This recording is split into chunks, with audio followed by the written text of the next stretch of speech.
నల్గొండ జిల్లా కేంద్రంలోని స్థానిక మర్రిగూడ బైపాస్లో గల సుశ్రుత గ్రామీణ వైద్యుల సంఘం భవనం వద్ద ఆర్ఎంపీ వైద్యులు 17వ వార్షికోత్సవ మహాసభ నిర్వహించడం జరిగింది. ఈ కార్యక్రమానికి ముఖ్య అతిథిగా ఆర్ఎంబీ సినిమాటోగ్రఫీ శాఖ మంత్రి కోమటిరెడ్డి వెంకటరెడ్డి పాల్గొని ప్రసంగించారు. నల్గొండ జిల్లా కేంద్రంలోని స్థానిక మర్రిగూడ బైపాస్లో గల సుశ్రుత గ్రామీణ వైద్యుల సంఘం భవనం వద్ద ఆర్ఎంపీ వైద్యుల 17వ వార్షికోత్సవ మహాసభ నిర్వహించడం జరిగింది.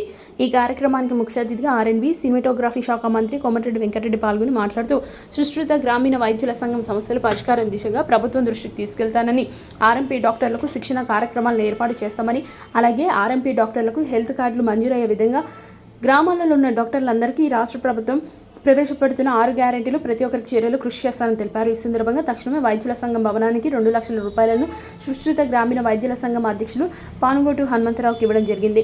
జిల్లా ఆరోగ్య శాఖ అధికారి డాక్టర్ కొండలరావు మాట్లాడుతూ ప్రతి ఒక్క డాక్టర్ తమ యొక్క పనిని సేవగా కమిషన్ల కోసం ఎవరూ కక్కుర్తి పడవద్దని, సమాజ సేవ లక్ష్యంగా పనిచేయాలని, ఎవరైనా డాక్టర్లు చట్ట వ్యతిరేకమైన కార్యక్రమాలకు పాల్పడితే ఉపేక్షించేది లేదని, వారి మీద చట్టపరమైన చర్యలు తీసుకుంటామని తెలిపారు.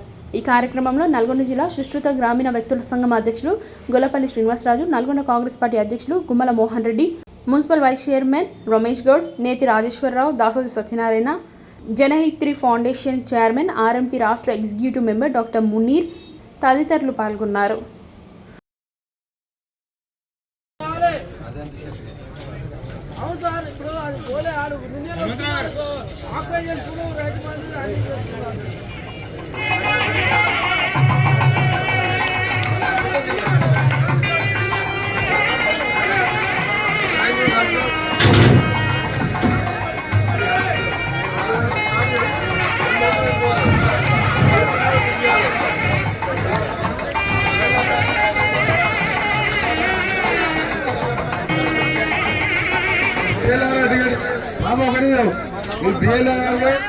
సిపిఎం టికెట్ పోతే కొట్లాడి మార్పించి బిఎల్ఆర్కి ఇస్తే 50,000తో గెలిపించండు. ధన్యవాదాలు. 17వ వార్షికోత్సవానికి మినిస్టర్ గారు వచ్చినందుకు మాకు చాలా సంతోషం ఉంది. మరియు సర్టిఫికెట్లు కూడా ఇప్పిస్తానన్నాడు. మరి ఇదివరకు కాని యొక్క ఇది వార్షికోత్సవాన్ని 17వ వార్షికోత్సవానికి వచ్చిన మా అందరికీ కూడా, మా సభ్యులకు కూడా ప్రత్యేకమైన ధన్యవాదాలు తెలియజేస్తున్నాం. మంత్రి గారు మంచి ఆశీర్వదించి మాకు ట్రైనింగ్ ఇప్పిస్తానన్నందుకు కూడా వారికి కూడా ప్రత్యేకమైన ధన్యవాదాలు తెలియజేస్తున్నాం. డిసెంబర్ 25 క్రిస్మస్ పర్వదినాన మినిస్టర్ గారు మాకు అపాయింట్మెంట్ ఇచ్చి మా ఆర్ఎంపీ డాక్టర్ల 17వ వార్షికోత్సవ కార్యక్రమం ఇచ్చేసి వారు మా ఆర్ఎంపీల పట్ల తనకు ఉన్నటువంటి ప్రేమలు చాటి ఇమీడియట్లీ ఇక్కడ 2 లక్షల రూపాయలు గ్రాంట్ ఇమీడియట్లీ అందజేసి రాబోయే రోజుల్లో కూడా మేము ఆర్ఎంపీలకు అండగా ఉంటామని తెలియజేయడం జరిగింది.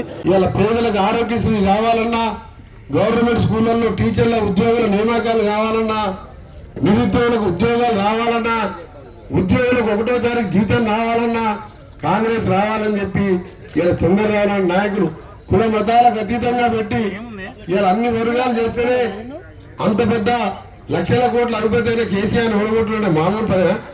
ఫస్ట్ మాకు కూడా భయం అయింది. ఈ లెక్కలు ఉండాలి. ఆయన 3 నెలల ముందర టికెట్లు ఇచ్చిండు. 3 నెలల ముందర టికెట్ ఇచ్చి మళ్ళీ 20 కోట్లు ఇచ్చి పోవన్నా అంట. పోవంటే నాకు భయం, నల్గొండ రావాలంటే ఈ లెక్కలు ఆయన నేనే నల్గొండ ఉండేది కిరాయి ఇంట్లో 20 కోట్లు ఇచ్చిండు. 115 మంది లంగాలకు దొంగలు టికెట్లు ఇచ్చి పంపిండు. ఓ దగ్గర పుట్ట మనవరు ఓడున్నాడు, భార్య భర్త అడ్వకేట్ చంపితే వాళ్ళకి టికెట్ ఇచ్చిండు. ఇక చందాలు వసూలు టికెట్ ఇచ్చిండు. ఆయన గర్వం ఏంటంటే ఎట్లా 100 కోట్లు పెడతా ఎమ్మెల్యేకు కాంగ్రెస్ దగ్గర పైసలు లేవు అనుకుంటు. పైసలు లేకుంటే మీ దాంట్లో మేధావులైన డాక్టర్లు ఉన్నారు, ప్రజలు ఉన్నారు.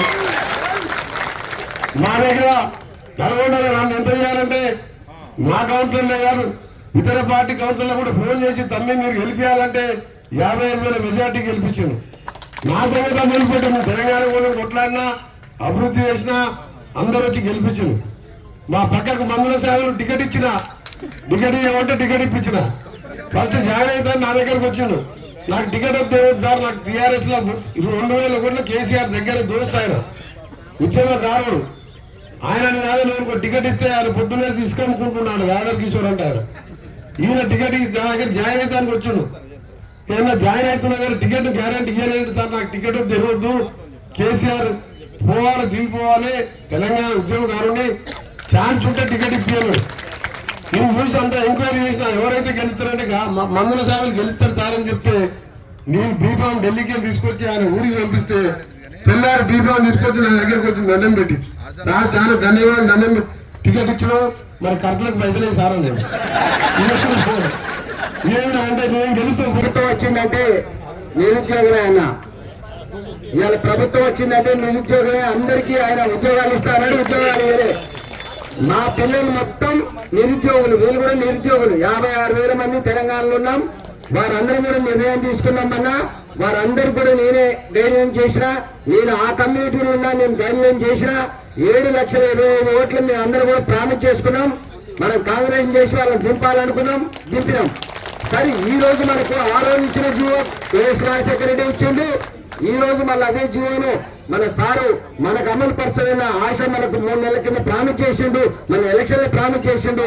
అది నిలబెట్టాలని వారు ప్రత్యేకంగా కోరుకుంటున్నారు. వేరే ఏ విధమైన ఇబ్బందులు లేవు సార్. మాకు ట్రైనింగ్ ఇచ్చి గ్రామీణంలో వైద్యం చేసుకోవడానికి ఒక సర్టిఫికేట్ ఇచ్చే విధంగా, ఐడెంటిటీ కార్డు ఇచ్చే విధంగా చేయాలని సభాముఖంగా వారిని వేడుకుంటున్నాను. కూడా సభాముఖంగా వారు తెలియజేస్తూ వారి నోట అమూల్యమైన మాట వినాలి. దానికి తోడు ఒక విలేకరులకు ఇచ్చినట్టు కానీ వేరే వాళ్ళకి ఇచ్చిన ఒక హెల్త్ కార్డు, ఆరోగ్య విషయాల్లో మనం ఆరోగ్యంలో ఉన్నా ఆరోగ్యం కాపాడుకునే విషయం లేదు. ఒక హెల్త్ కార్డు, మనం వైద్యం చేసుకోవడానికి ఒక సర్టిఫికెట్, మనకు 60 ఏళ్ళు వచ్చిన తర్వాత గుర్తుపెట్టుకునేదైనా పంపించిన డాక్టర్ని గుర్తుపెట్టుకున్నాడు. ఎందుకంటే ఆ ఇంటైలో పంపించకపోతే నేను చేరేవాడిని కాదు, చచ్చిపోయేవాడిని నమ్మకం. అది ప్రజలకు మీరు ట్రీట్మెంట్ చేసి బాగా ప్రాక్టీస్ చేసి నాకు చాలా వచ్చు, నాకు ఏవచ్చు అదవచ్చు అని చేయాల్సిన అవసరం కూడా లేదు. కరెక్ట్గా గైడ్ చేయండి. మంచి డాక్టర్ దగ్గరికి, మంచి వైద్యుల దగ్గర పంపండి. మంచి వాళ్ళ దగ్గర, చీట్ చేయని వాళ్ళ దగ్గర పంపండి. అప్పుడు మీకు అది తెలియదు. ఫలానా డాక్టర్ ఒక గారు మా దగ్గర పంపినారు, దానివల్ల నేను బాగా అయింది, నాకు తక్కువ ఖర్చు వచ్చింది, బాగా చూశాడు. అలాంటి క్వాలిటీ ఉన్న వాళ్ళు, విలువ ఉన్నటువంటి నైతిక ఉన్న డాక్టర్లు కూడా ఇంకా ఉన్నారు, బతికే ఉన్నారు కొంతమంది.